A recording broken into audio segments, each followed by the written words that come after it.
Hey everybody, welcome back to The Collective. We have another fantastic show for you planned out today. Very excited. We got Allie returning. I am very happy to have you back, and while I am excited, y'all should be too. Do the stuff. Hit the like button, subscribe to the channel, hit the notification bell, do all that good stuff so you get your emails in the morning, every day, whenever we go live. Um, if you have any thoughts, questions, comments, anything at all, by all means, put them up in the comments section and we will engage them directly throughout the show. I do want to just say, apologize about my voice. I have a very swollen tongue and it's making it very difficult to speak. So I'm going to rely on Shaun and Allie today to engage this conversation very well. We are going to be talking about what inspires us. And I think this is going to be a good convo. So let's go into it directly. Allie, give us a quick 10 15 second who are you, where you come from, all that good stuff, and then we'll dive into the convo. What do you think? Hey, I'm Allie from the Rock and Rise podcast, and I love learning and growing through different experiences and helping people in a positive way as much as possible. Bam, just like that. I like it. Now, what inspires us? Well, one thing that inspires us is, first off, what Shaun and I are doing consistently every single day. We are on day 319 today. Oh, yes, yes. Dang, right? It's crazy. So I want to actually just ask Shaun this real quick. How does it feel? 319 days in. What are you feeling? Well, I'll tell you what. So, first things first, like we're better. So that's good. But honestly, I've been kind of talking about it a little bit, not planned out or not with any sort of strategy in mind. I've just kind of been chirping a little bit about how things are going pretty well over here and how people are picking up what we're putting down. And generally speaking, it seems to be growing into a pretty positive and inspiring platform. That's what I'm hearing. And so that's what I'm believing. And if I'm starting to believe it, well, then I start kind of pushing that pace a bit more. That's kind of what I've been talking about while we've been over here in Penang, Malaysia. So yeah, I'm feeling pretty good about things, man. Yeah, I'm liking it as well. Allie, what have you noticed? You've been watching it since pretty much the beginning. What are your thoughts on it now that we're 319 days in? Yeah, well, like we were talking about in the green room, I think it's pretty amazing that you guys have consistently shown up every day. Just the amount of work that goes in behind the scenes is amazing. It's a lot more than people, I think, even realize unless you're kind of in it and doing it. So kudos to that. I think it's grown tremendously. I just think like we were saying, Chance, there's this huge sort of network of us in this collective now, and through that we've met different people and developed our own friendships, and but we all sort of stay in touch with like the bigger group at the same time, and there's friendships kind of developing in real life too. I mean, we've met Satch and Julia in real life now. We have plans to come out west. We really are trying to make up Pegasus Jump happen for us this year. We're waiting to hear about Dave's work, so it depends on his when he can get holidays. So, but it's interesting because if you had asked me a year ago if I would jump out of an airplane, I would have said hard no, no thank you. But now I'm just like, well, that seems like such a cool way to get to meet all these amazing people in real life. But it just seems like, well, that like you could just learn so much about yourself by doing something that you think is quote unquote impossible. So we're trying to make that happen.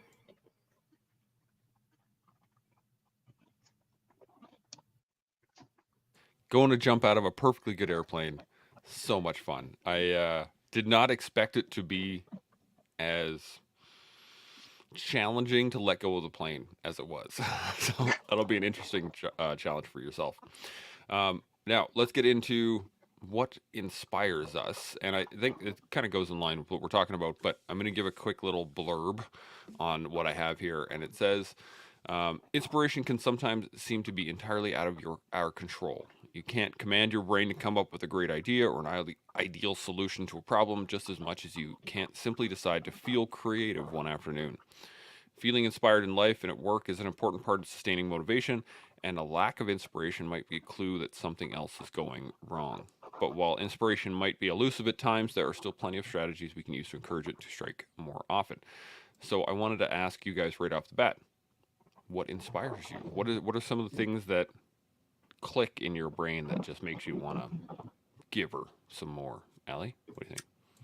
I think you can, well, I personally can take inspiration from both positive situations and negative or quote unquote bad situations. So, for example, something that really gets me fired up is seeing other people crush their goals, you know, whether it's someone doing a fitness challenge that they didn't think they could do, and you see the work that they're consistently putting in, that gets me kind of fired up and motivated to be like, oh, well, they're doing it. So I want to see how much I can do with myself and push my boundaries. So that's one thing that gets me excited and inspired, is seeing other people do good and in their world and their dreams. And then from a negative kind of situation too is here's an example that I haven't put to the test yet, but I'm going to, is in December. I'm anticipating it feeling like a bit of a heavier month. So I've already planned for myself, because I know rucking is really good for my mental health. So in December, I'm going to do a minimum of 3K ruck every single day, because I know it's going to be a harder month, or I think it's going to be a harder month. So I'm already trying to inspire myself to not just sit on the couch for an entire month feeling sorry for myself. I am trying to be proactive about it, even though it's maybe a quote unquote more negative situation coming up, if that makes sense at all. Interesting. Yeah, it makes sense. Shaun, thoughts? Yeah, I didn't have any. I like most of the shows, I don't come in with any pre-planned ideas. In fact, as I've said, I often don't know what the topic is. We were out for dinner this evening we're now in a city called IPOH. My wife and I, Doreen, were sitting down and having dinner. And I said, yeah, I know the guest is Ali, but I don't know what we're talking about. I had to look it up on the rock concert poster and said, oh yeah, what inspires us? And then about a minute later, I forgot what the topic was. So that's kind of how I run my program. You know, when I come into the show, I don't have a plan. And so what the thought that's going through my head right now, though it might sound maybe self-centered, I don't know, but what inspires me is me. I just come up with bizarre ideas that I want to go smash. And so sometimes it's just a day-long sort of crazy little idea that I try to execute against. And sometimes it's a 10-year project that I try to execute against. So nowadays, like, I'm inspired by lots of people, don't get me wrong. And I've said that lots of times. I've got lots of friends and lots of people that I don't know, not celebrities, but people who are really legitimately getting after it that I'll never meet and will never know much about. I can be inspired by that. And that really worked well for me when I was younger. But nowadays, I kind of inspire myself. I don't consider myself inspiring to Shaun. What I do is I inspire myself by setting up some Looney Tunes mission, for lack of a better term, that I think I probably can't do or beat or win in. And then I just start getting after it. So I kind of set myself up for massive failures and then try to see if I can smash them out of the park. I hope that makes sense. Yeah, I'm wondering if there's a correlation to the amount of time and the amount of things that you've done, the amount of places that you've been that, let's say, basically allows you to create your own inspiration as time passes. If I'm tracking at least, and so I'm trying to think of like a 20-year-old Shaun. Do you think that yourself at 20 was able to inspire yourself, or did you require that external, like, I'm going to chase that person or that thing or that achievement? Yeah. What do you think? Is it Yeah, now? that's it. It's when I was 20. That was not me at 20. 20, I had the only inspirations I could find were other people, because I didn't have the confidence, I didn't have the skill sets, I didn't have the world experience, I didn't have my mind is different now than it was then. And so my brain works a little bit different than some people's brains, and how I view the world is different than most people view the world. But it was absolutely changed when I started into Tier 1. And so in Tier 1 Special Operations, that's when I started meeting other guys like me.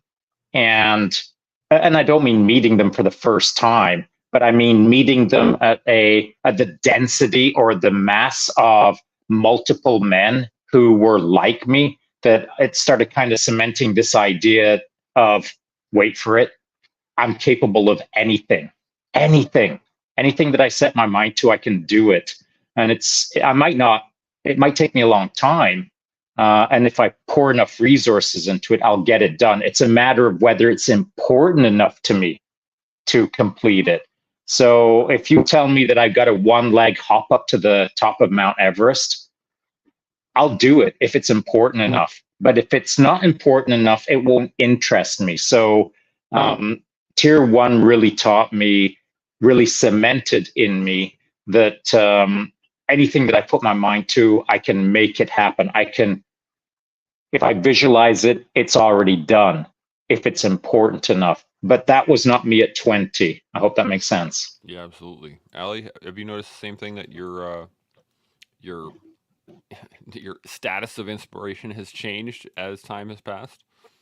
Yeah, for sure. And I definitely agree that with Shaun when he says that he finds inspiration in himself, and not trying to say that in a cocky kind of way. But it's interesting when you have done things that you think you couldn't do, and then you have them to look back upon, and you can think it makes it almost easier to achieve your other goals that are still ahead of you, because you can look back and think, well, I did this and I didn't ever think that it would happen, but I figured it out and learned a bunch of stuff along the way. So having that context and that experience can help you push you further in your goals now. And also just like having that self-trust, which is built through all those experiences, and knowing like you're going to have a plan in your head for how you think you want things to go and your goals, but knowing that you're going to have to pivot it a little bit, because nothing ever goes exactly the way you quote unquote planned it, because life doesn't happen that way. So just sort of, it's like you have to have a direction of where you want to go with whatever it is you're working towards. For example, I'm working towards right now getting my yoga certificate, teacher training certificate, so I can teach yoga. But that is only the like starting line for what I'm trying to do, because in 5 years, 2 years, I have all these other future plans, but they're not fully formed yet, because this is just the very beginning of what I'm trying to do. And so I can't see where it's going to lead yet, because it's not all like, I don't know what I'm trying to say. I've sort of lost my train of thought, but this is like, I know I'm in the right direction. I can feel the momentum going, and this is where I'm being pulled, and I can see it in my brain, although I can't fully explain what it is I'm trying to create down the line, if you follow my thoughts at all. Yeah. And yeah, just knowing that there's going to be lots of speed bumps along the way, and I might be going this way, and then all of a sudden something else comes up and I'm going to have to figure out something different, but being okay with that and still just not getting completely side railed off of the plan that I've got going.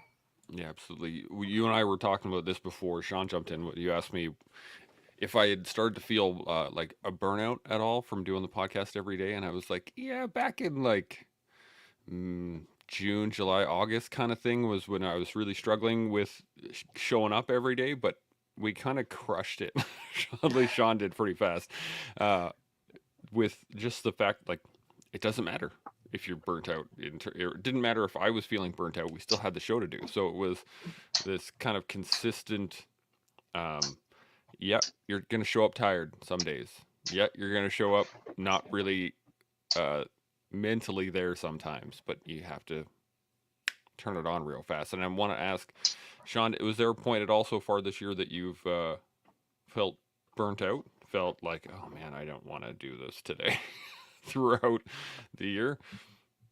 Yeah, it's not the phrase or the term burnout doesn't really work for me in this sense. Maybe a little frazzled, just because of the velocity. I mean, Men's Mental Health Month was freaking intense. That was so that was, I mean, that was a frazzler, but I wasn't burned out, just a little tired maybe of that month was a lot of heavy lifting, and there was a lot of cerebral action going on. There was a lot of strategizing. There was a lot of tactical movement. There was a lot of velocity. And towards the end of that month, I was starting to feel the frazzle a little bit, but I wasn't feeling burned out. In fact, quite the opposite. I was sort of invigorated, which is the way that I tend to work. And so, but that said, at the end of that month, everyone was so stoked for the month, and everyone was so stoked about all of the guests and what we were putting down and sort of the topics that we were covering, sorely needed to be covered. Well, then everyone was on the rah sis boom ba train of keep going. That's awesome. Keep on smashing. Well, as Ali said at the start, this is no easy gig, and you'll never, ever understand how hard it is until you crack out 320 in a year to date. So the idea being that I have a good context now after we've come out of Men's Mental Health Month, and not that our velocity slowed down, but we found a better rhythm and sort of we're calibrated in the flow right now. And I find it really easy nowadays. So not burned out, just a little frazzled from the really heavy topics that we were covering in that month.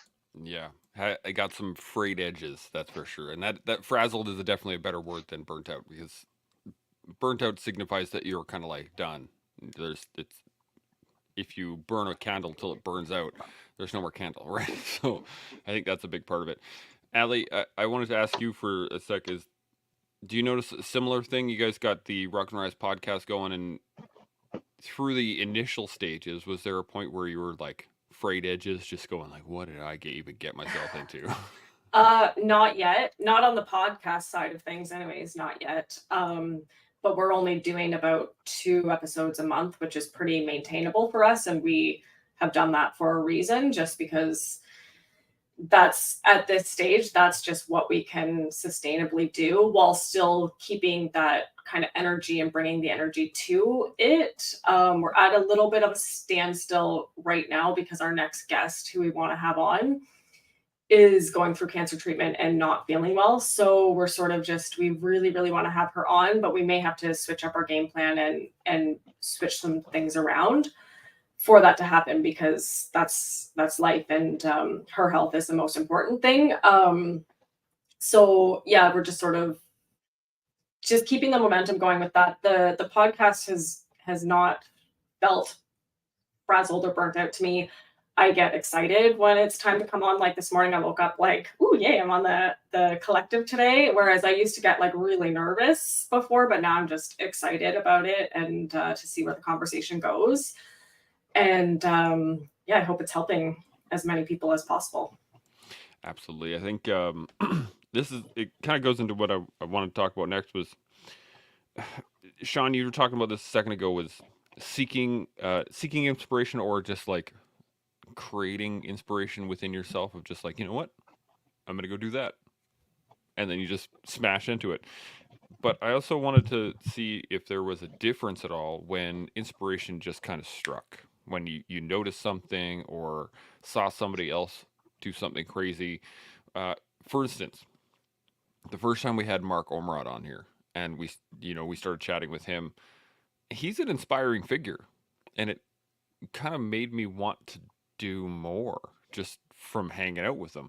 And I'm wondering if but it was a slightly different feeling of inspiration than, oh, I got a really great idea for the next show or the next topic or whatever. At least in my mind, it feels like there's a different type of inspiration of letting something happen, like naturally coming about, versus picking something and working towards it. I'm going to come back to you, Ali. What do you think? Is there a different feeling in terms of styles of inspiration, I guess? Yes, for sure. Thanks for putting me on the hot seat. I was hoping Shaun was going to go first. I definitely think there's, it feels different. I mean, I'm trying to think of an example for each of these things, and I'm drawing a blank. So maybe Shaun, Shaun, if you want to take over for me. Absolutely, yes, Shaun, what do you got? Circle back. Yeah, that was a tough question, and I'm still trying to thread it all together in a cleaner sense. So maybe I'll rephrase it for you, Chance. If you're talking about Mark Ormrod, I would say that contextuality is key here. And so how I get context on Mark is, yeah, he's an inspiring guy in a tough situation. He's in a tough situation. He's got it tougher than most humans. And so I think how the inspiration comes from Mark is that he's out there smashing harder than most with less natural opportunities than most. And so he's not like me. He's not like you. He's not like Ali. We have all four limbs. He's got a tough card. He's got a tough hand of cards that he was dealt, and he makes the most of them. And with that hand of cards, he plays it better than nearly anyone I know. And so tell me I'm wrong. When you think of Mark Ormrod, you think, yeah, but Mark Ormrod can do it. Why can't I? Am I wrong? No, you're 100% right. And so what we're doing is we're categorizing Mark as, you know, he's to some degree not as complete as we are, and yet he's more complete than we are in certain aspects because he doesn't let it hold him back. He doesn't fall into the pity party. He doesn't whine. He doesn't moan. He doesn't make excuses. He goes out and smashes with, for lack of a better term, a handicap. And that I find inspiring. I mean, if I was able to do what Mark Ormrod is to do with all of my limbs, I'd be a pretty inspiring guy. But with only one limb, I mean, it's almost superhuman. And so that's the context you're making, correct? That is correct. Yeah. Right. So Mark is to me, the epitome. I often think of Mark as when I hear someone moaning about how difficult something is, I just think, frickin' Mark Ormrod. I wish you understood who he was and what he has to deal with on the regular and how he would embarrass you in this moment if you knew him. I think it's embarrassing how some people whine about their mediocre lives and their mediocre attempts at life. Meanwhile, Mark Ormrod is burning all the candles at all the end and shaming most of the population. I think that's what we're talking about. Is it not? Yep. Yeah. My thought on it was the fact that there's a level of inspiration watching somebody else do something, but then there's another level of inspiration watching somebody that at first glance you wouldn't think be capable of doing said things. So swimming the channel with one arm, that kind of stuff, doesn't Right. seem like a normal, like that doesn't seem possible, but it is, and people have done it, and that is kind of I wanted to see about the delineation between your average inspiration, I guess, versus extraordinary inspiration. That's where I was Right. So in that case, I think what we're talking about is the population's ability to with some granularity, see what's actually going on. So Mark is an evident example, or it's clear to see that he's doing extraordinary things. But maybe Ali's doing extraordinary things. It's just that we don't see it because maybe we're not looking deep enough, because we don't have the granularity, the understanding of the situation. Perhaps she is doing superhuman things in her life now, but nobody really understands because it's not as visible as someone who makes it far more visible. So perhaps the topic at hand then, back to your question, Chance, is how do people who at first glance don't appear to be doing superhuman things help others understand that they're capable of doing superhuman things? Does that paraphrase work for your question? does. Yeah, absolutely. Absolutely. Go ahead. Well, then I'm going to push it back to Ali now that we've cleaned that up. Maybe she's got some thoughts on that. I do. I think sharing more, like Mark shares a lot about what he does. He's very open and posting all the time. So I think sharing more so that everybody else can kind of see what you're doing, what you're up to. And I think to put it into context too is to share even when you're not feeling inspired, but you're there doing it anyways, because as a population and society, we are full of excuses, right? We will come up with any excuse and every excuse to not do what it is that we want to do. And there's always a good reason to stop. I'm tired. I don't feel well. The kids are busy, whatever. But if you really want something, you'll do it. But sharing even when you are, so maybe that's a good point is we should share more. You know what, we did this, and this today and got all these things, the day-to-day stuff done. And at 9 p.m. last night, I'm doing a yoga practice with students in my class, even though typically I'm in bed by 9 p.m. because I like to go to bed early. But that was when I had time yesterday to do it. And I need to get these things done in order to keep my goals moving forward. So, but I don't share that every single day because in my mind, I'm like, it's just kind of boring. Like, I don't know, it's kind of boring. Maybe people don't want to see, but maybe they need to see the struggle to see what really goes into making your dreams happen. And maybe there's some inspiration to be had through that.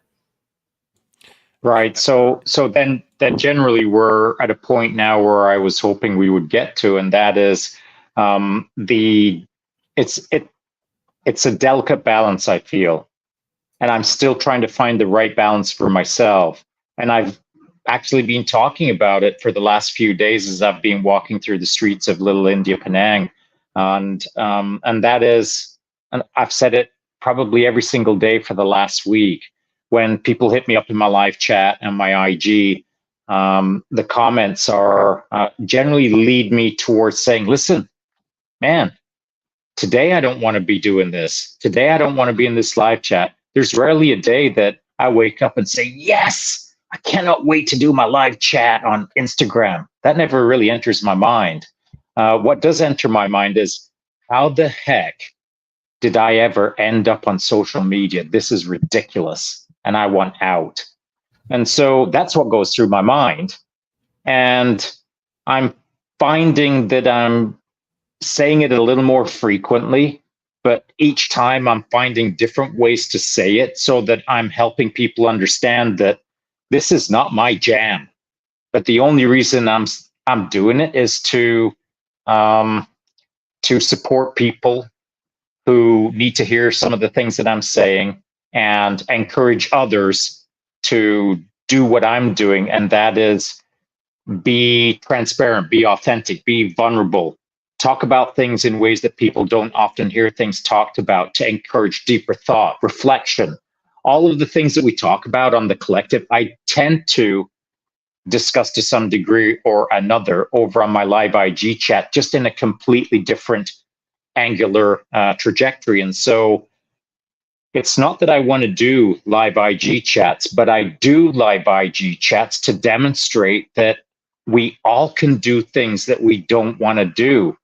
I'm I'm now plus of 700 podcasts this year, which is mind-numbingly insane for me. But I will do it again tomorrow, and I will do it again the day after, because I know that that's what I've been asked to do, and I know that that's what I need to do to demonstrate that anyone can do it if they put their mind to it. The trick for me is finding, again, the right balance between trying to put that message out there in a strong way to encourage others to pick up what I'm doing, but not too strong so that it starts appearing almost egotistical, or it appears to be like I'm trying to impress people that I'm doing something that I don't want to do. I'm finding it a difficult line to walk, and I find that my line is kind of doing this from week to week, and I'm still trying to figure it out. Well, I think your your variance is shrinking, so you're finding a line better throughout. I mean, and again, 700 podcasts in, you should be. There's a like, practice does play out, and I'm thinking in terms of like, there's a complacency in everyday life. I think that we all kind of suffer from, in that there, you know, you'll drive to work every day, and it could be 45 minutes, it could be an hour, it could be 2 hours, whatever. You're driving to work every day. I'm driving my kids to school every day. There is a complacency in that, or not, complacency isn't a great word, but there is a routine in that that becomes monotonous, where you don't really think about it, you just start doing it. And I think that this is the key in terms of inspiration, is that for a lot of people out there, and me, at least a year ago, before we started the collective, I kind of needed something extraordinary to happen for me to get out of that lane, that routine. Whereas nowadays, I think I'm actually seeking it more often. I'm looking for people to be inspiring. I'm looking for ways out of that lane rather than just getting knocked out of it, if that makes sense. And so I'm wondering more about, do you think that, say, the average person has this struggle constantly, like they're in this routine, this rut of a consistent everyday, this is what I do, to they're so stuck in that it's, I wouldn't say more difficult, but they just don't see a way out of the rut, if that makes sense. Allie, I'm going to come to you. What do you think? Yeah, I definitely think that's true. And I unfortunately think a lot of people maybe are happy with that, or just maybe they don't even. I think there's a great number of people who don't think more, that they can do more, that they want more or need more, or they think they can't. And so they just, for some people, I think it doesn't even cross their mind, to be honest, which is a really kind of, I think, boring way to live personally. But yeah, I think once you kind of get in that and you get to a certain age and you kind of just think like, well, this is my life now. But I don't know why society kind of has that mentality, I think. But when you surround yourself with people who are seeking more, it's more the norm to be on to the next thing and creating the next goal. So yeah, I think it's when you're in that kind of rut or routine, it is incredibly hard to get out of, but you have to find it within yourself to be the one to make the first step. And whether it's going for a morning 10-minute walk every morning for a week and seeing how you feel after that, like it can be as something as simple and small as that. I think what happens a lot of the time is that people think it needs to be this big grand, oh, I need to change careers, I need to quit my job right now and start this totally new thing. And it's so overwhelming that people just don't do it. But if you start really, really small, it has a huge impact and leads to other things that you haven't come up with yet. And it doesn't have to cost a lot of money or be a big, I'm going to completely change my diet and everything about me, and I need to get all new friends because nobody understands this. It can just be something so simple. I'm going to start drinking just 1 cup of coffee a day, or go to bed an hour earlier. Whatever thing it is start really small. And the impact of that is just, you never know where it's going to go. Absolutely. Shaun, thoughts? Yeah, I should have said this earlier when you were asking. It was at the core of one of your questions, and I think that I'm different than some people, but I'm not that different from some people in the sense of I too get in ruts. I can get in ruts. I can be complacent to some degree, but complacent in a different way. Complacent for myself. Now to contextualize it against someone else, I freaking ain't complacent. But within me, I can find that my trajectory starts becoming predictable. And so I've said this a boatload of times. I like to gamify things. I gamify things. I've been gaming all my life. Everything I turn into a game to keep me amused or entertained or challenged or increase the struggle or take the struggle in a different direction, make the adversity smell different, taste different, look different, sound different, whatever the case is. I create a game. The world is a freaking game, man, if you run your life properly. And so when I was, the very first riding videos that I did sucked. They freaking sucked. And so now my riding videos that I create are not bad. In fact, some people have sent me DMs and say, bro, that was freaking pro editing, pro writing. That was a pro video. But to me, it's just a game. I am constantly trying to level up within anything that I do because I am trying to level up in the video game of life. Just take a look at this last week that I've been in, that we were in Georgetown, Penang. We're again now in Ipoh as of today. So every day that we're in Georgetown, I was learning more about our neighborhood. I was looking for more curiosities within our neighborhood. And then I realized that not that how do I create a new video? I just thought to myself, I wonder how I can start stacking in some ideas into a single video. You know what? I'm going to go for a walk before breakfast, get some early morning vitamin D while I'm just sauntering around the hood, talking about whatever pops into my mind or whatever I see or whatever the case. And so when I arrived there at the start of the week, my videos were way different than at the end of the week because I was starting to capture the environment around me and find ways to play with it, find ways to interact with what is all around us all the time, but in a different way that pleases my mind as part of playing the game. So I have to gamify things to a degree where, I think you might have seen the video where Breakfast with Tony, if you want to call it that, some random dude who just sat down at my table. I said, I'll buy you breakfast. At the end of it, we're chatting away for nearly an hour. It was a blast, man, getting to know Tony.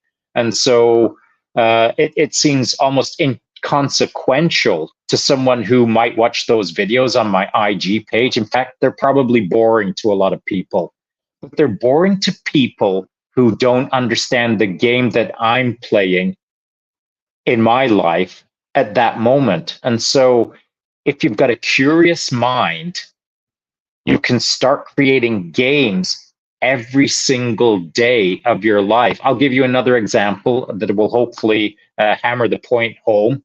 I just played a game there, Chance. We were talking about the hammer yesterday as an analogy. So if you play a good game, you can play a game like right now, but you can play a game on either side of the game that you're playing right now. It depends on how deep or contemplative you want to play your real-time game. So here's another example. Our local grocery store back in Rossland. I'll walk out the door after doing the shopping at that moment. I like to shop every day. I don't like to buy a week's worth of food. I'm kind of European style. I like to go into the store, wander the aisle, look for a deal. Got to be a deal. And so that's part of my game. And so I don't know what I'm going to cook for dinner. I don't know what we're going to be eating, but I know that the store will provide the solution for me if I play my game, which is called How Much Money Can I Save?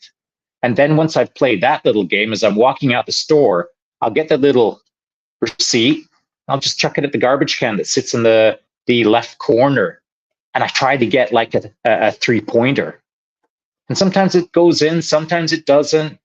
Then I got to pick it up, scoop it up, make another attempt. And I try to optimize and efficient. And I create a game within the game all the time. So, anything in front of your freaking nose can be turned into a game if you have enough curiosity. And I feel that a lot of society is trapped in the misunderstanding that they're living in a Groundhog Day. It's like the Bill Murray movie, every day is the same until you learn to play the game. Yeah, 100%. Ali, you got any thoughts on that? I do. Shaun and Chance, both of you, do you think it's easier to find inspiration as a very outgoing individual because you're maybe less afraid to strike up a conversation with a complete stranger and see where it goes, whereas somebody who is maybe quote unquote shy, even being out in public might be really overwhelming for them? What kind of advice do you have for people who are maybe feeling a little less outgoing than you? How the tables have turned, asking questions to the host. Yeah, you like that? I do. I think I was a very shy person. I still am. But I'm also apparently a social butterfly, as my wife likes to call it. But for years, I was extremely shy, did not want to talk to anybody. I actually, even after getting out of the military, I actively wanted to not talk to people. I wanted to stay in my little bubble, and that just comes from comfort. Was that for me at least was the fact that it was comfortable for me to do these things. So I could stay at home and I could play video games all day.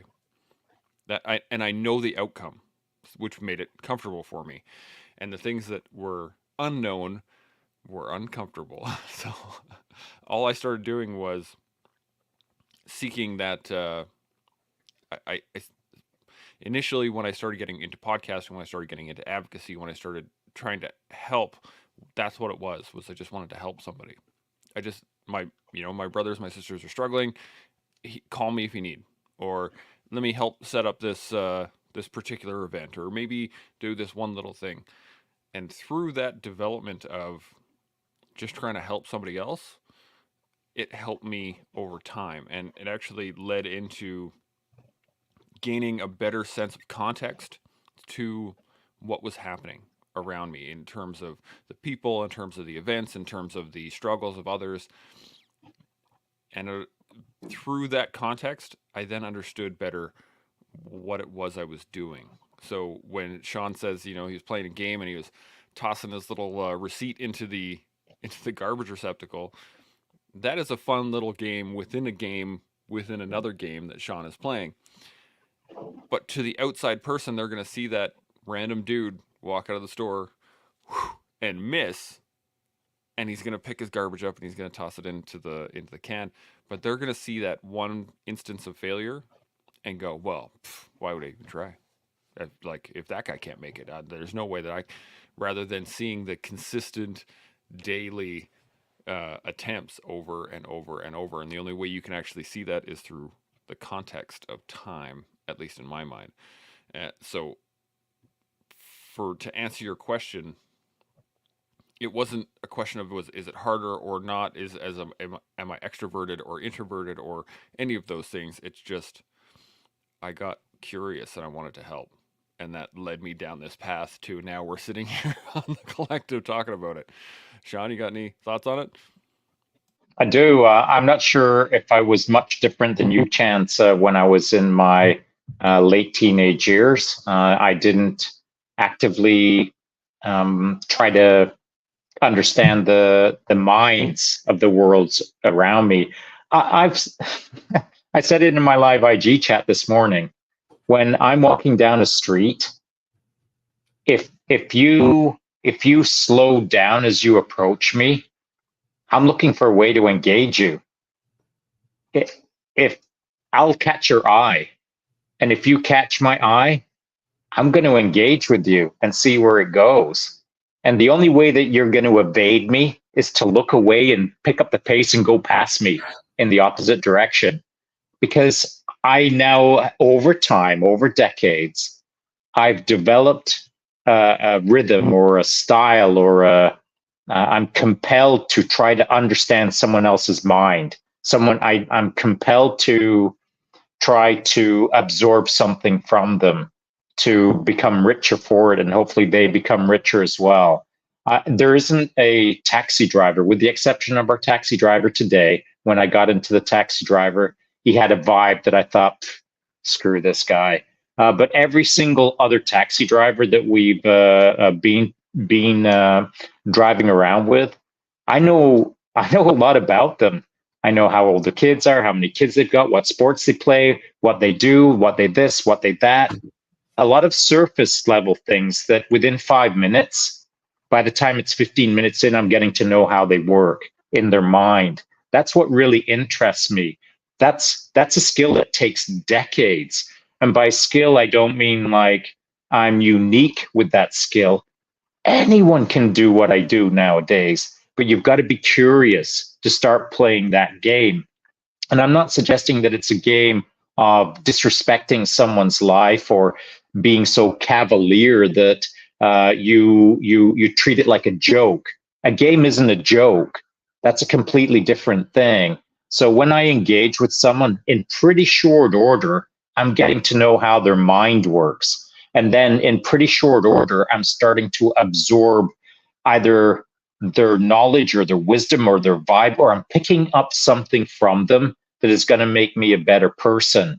When I am walking down the street on the way back to the hotel here to do this podcast, I'm scanning everyone that is either sitting down on the seat or sitting in a car or whatever their case is. And if I catch their eye, I get an instant read on them. Now, here's the interesting thing over here versus North America. Once I get an instant read on them here, it typically they turn it into an instant smile. They instantly brighten up. They're warm. They're inviting. They're generally curious about you as well in a split second. And it's nods and smiles and acknowledgments. Whereas in North America, in these instances, someone is looking to sneer or get angry or deflect the moment because they don't want to be happy, perhaps. But it's a completely different vibe over here. And you can only understand that if you've played a long game of picking up the instant vibe to ascertain what's going on in the moment. If you create a game over decades, the game becomes easy. And so, as I said to my wife in the restaurant today, when we're finished up, there were 3 people who walked into the restaurant, sat in the corner. They looked like mainland Chinese tourists. And I said, we were having a little discussion. I said, well, why don't you just go on over and ask those people right there? And I kind of smiled because she doesn't like get up in anyone's business. She's really polite and she's quite reserved and instant interactions where you're starting to like get right up in someone's grill. That is not her style. And I said, listen, I'll throw $100 on the table right now that within 30 seconds, I bet I'll know more about them than most people know about them. Let's go. $100 right now. But she's the CFO, so she wouldn't take up the bet. So I think it comes down to maybe when I was a young buck, there's no way I could have done what I do right now. But over decades of gamifying the game of life, now I find it super easy. And once it becomes super easy, it becomes super fun. Yeah, I agree with that too. And the ability to engage other people in that conversation has become fun over time. Once you have enough good conversations, it allows you to seek the little things inside those conversations, and you can start playing games within those games. And like, how much information can I get from them? All that good stuff. Allie, what do you think? What have you noticed in your time? Yeah, this is something I've been kind of learning and playing with over the last, I would say, year especially. I would say I definitely used to be a more shy person, and I'm way more outgoing and confident now. So it definitely makes it easier to talk to strangers. I do talk to strangers a lot for work, so that has also helped. And yeah, just talking, and I'm more curious now, and I want to know more about people just on this mission to try to help as much as possible. So I've been told I am easy to talk to and I have a very calm kind of energy. So I think that helps people open up to me, which I think is pretty cool. And yeah, on the flip side of this, also being able to read kind of negative energy. Like, for example, yesterday I was out on a trail with a couple dogs, my clients' dogs, out in Buckhorn by myself. And there was a guy behind me walking and he had his hood up and it was quite nice. And that gave me instant, oh, this is kind of creepy vibes, just being a woman alone on a trail. And this guy didn't do or say anything to me. He was minding his own business, but just the little like feeling in my gut, I thought I'm circling back to the parking lot because you never know, you can't be too careful. But then on the other side of this, it's like, well, maybe I'm making a judgment call. Like maybe I shouldn't judge so early, but at the same time, it's like, you have to be safe. So it's an interesting kind of game to play, even with yourself. It's like, I always trust my gut, even if I'm wrong, because I prefer that rather than something bad happen. But at the same time, you almost feel guilty too for like judging people early on without getting to know them. But in that exact situation, I wasn't going to engage in a long conversation. I was just like, I'm going to get out of Dodge. But yeah, I think it's pretty interesting. And I've been trying to, like Shaun was saying about just kind of smiling at strangers and stuff. I've been doing that a lot more here in Peterborough. And I get more smiles than I thought I would. I mean, I get a couple weird like looks, but I'm starting to get more smiles, especially if you kind of smile first and you make that eye contact, and hopefully it brightens somebody's day. It's such a small thing too. Like you don't realize how big of an impact something small can be, especially for as it's something as simple as a smile or a little nod or a little, you know, little shaka as you run past somebody on the trail or something like that. Those little pieces, I think they they do more than we actually realize. They seem small to us. Let me put it that way. It seems like such a small gesture, but for another person who is in a really dark time, having you walk past them and make eye contact and smile directly at them can change someone's life. Like that is a huge step, and I think.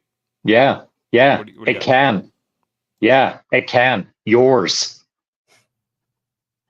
It can change your life. That is true. Yeah. It's you're talking about it as if it's a one-way highway, which it is not.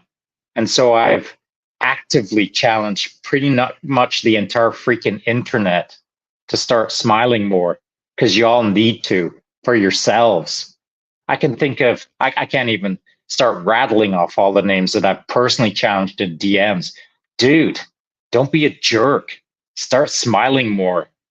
Your sneer is difficult to see every single day. Get a grip. Let's see your teeth. Start smiling. It's the best thing for you as well as the other person. So it is not just a charitable effort for the person that you're looking at. It's a charitable effort for yourself. You're 100% right on that, and I was gonna get there, but I was going the long way around. I You was always gonna, do. I do like to bring it around. The thought is that by trying to help others, you help yourself anyway, right? And little things like that. And I wanted to ask you this one last question before we run out of time here: is success versus failure in terms of inspiration, in terms of what we've been talking about, do you think that the challenge, and I'm going to talk from my own personal experience when I was younger, my biggest challenge was that I saw success, the let's use Steve Jobs as an example, when the first iPod came out, right? Nobody knew who Steve Jobs was up until that first iPod came out, or that first Apple product came out, or I guess the Apple IIe. Anyway, there was a huge surge of fanfare and um, time spent on Steve. And it was just like, oh my God, this guy appeared out of nowhere. And he's just all of a sudden doing all these great things. But he'd been doing stuff for years. He'd been slowly working and inspiring himself to get the work done to then have a massively successful product. So I'm wondering, do you think that for the average person, they just lack the context to understand the work when they see success? Even for something as simple as Shaun tossing his garbage into the garbage can and it sticks from distance with wind and all these other things.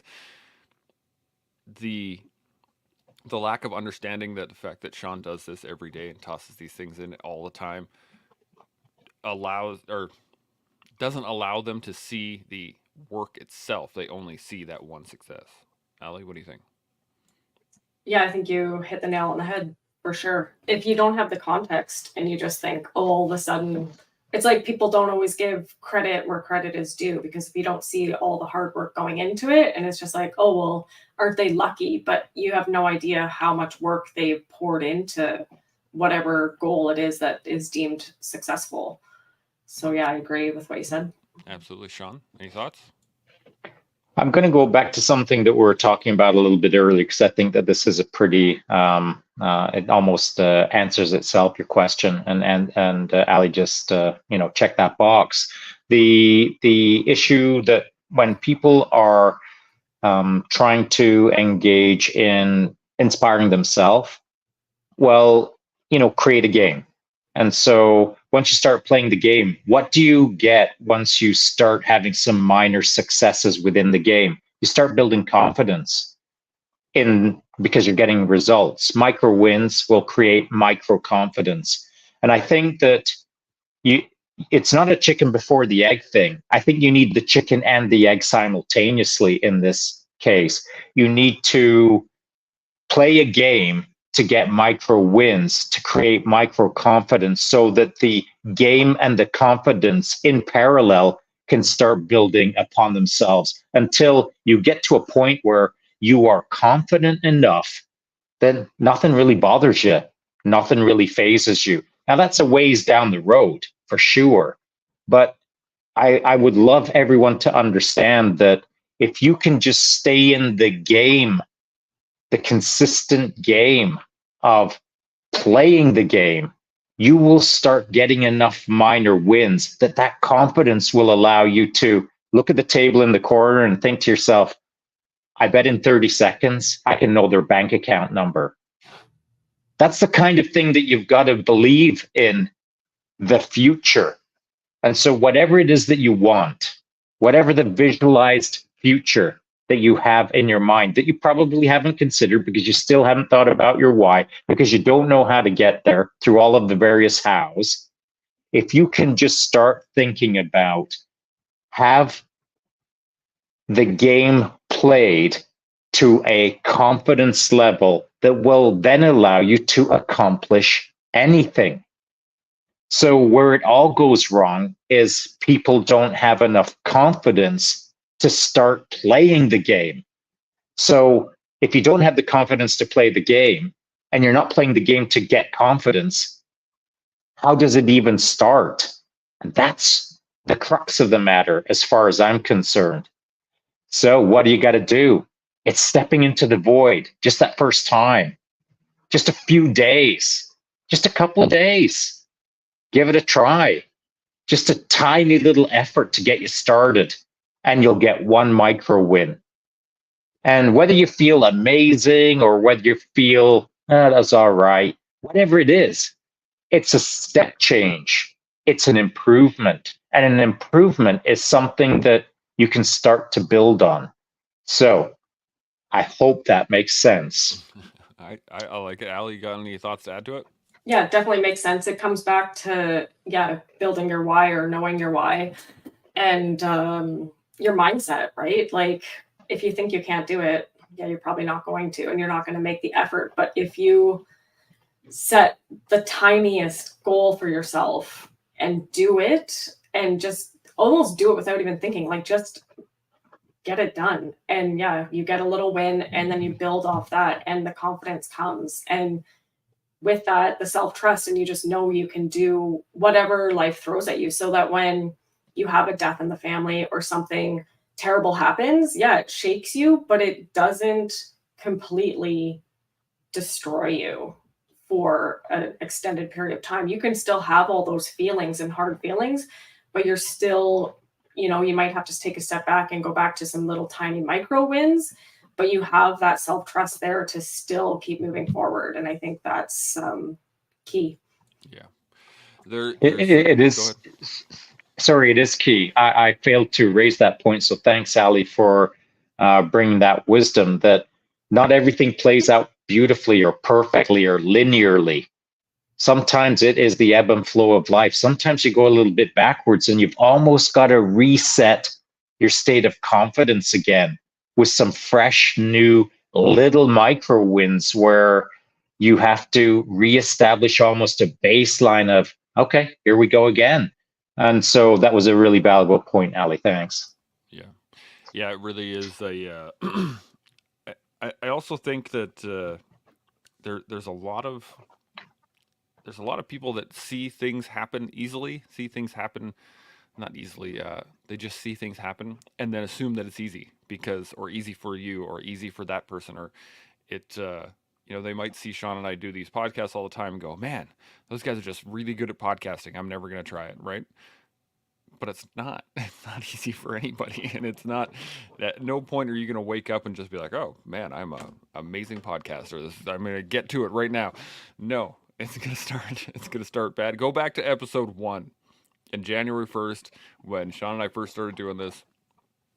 and go take a look at that and see how easy it is. Because after 319 now, it is it's getting easier for sure. But in the first stages of it, it was not easy in any way, and it was. But we did it anyway. I think that's the key, is that it doesn't matter how you feel about it in that moment. You're still just doing it. So we are just about at time now. Let's get some final thoughts. First off, Ali, thank you so much for the conversation. Really have enjoyed today. This has been awesome. And we actually got Vanessa jumped in here and said, great topic to wake up to. Going to be a little less of a jerk today. So there's your, we're getting wins. Yes. Awesome. I like it. Any final thoughts, Ali? Thanks so much for having me on. Really appreciate the chance to come on. Love chatting with you guys.